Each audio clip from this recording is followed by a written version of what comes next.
America इराणवर air strike करणार.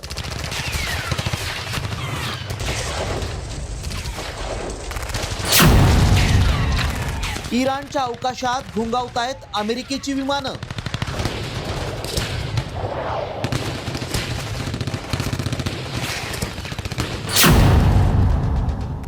इराणही अमेरिकेवर हल्ल्याच्या तयारी.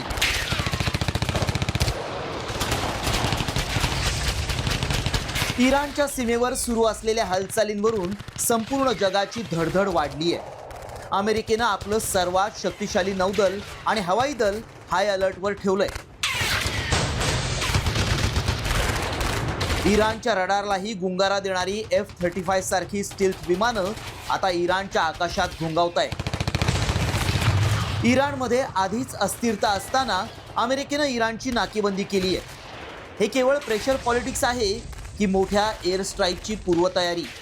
या प्रश्नानं जगाची झोप उडवली आहे. मात्र इराणनंही अमेरिकेला खुलं चॅलेंज दिलंय. पहिली गोळी अमेरिकेनं झाडली तर त्यांचं लष्करी तळ बेचिराग करण्याची गर्जना इराणच्या लष्करी प्रमुखांनी केली आहे. इराणनं प्रतिहल्ला केल्यास संपूर्ण मध्य पूर्व जळून खाक होईल. त्याचा थेट फटका कच्च्या तेलाच्या पुरवठ्याला बसेल आणि भारतासारख्या देशांची सुरक्षा धोक्यात येईल. आता हा केवळ दोन देशांचा वाद राहिलेला नाही, तर ही तिसऱ्या महायुद्धाची नांदी आहे. वेळी शांतता प्रस्थापित झाली नाही तर इतिहासातील हा सर्वात मोठा विनाश ठरू शकतो. रिपोर्ट साम टीव्ही न्यूज.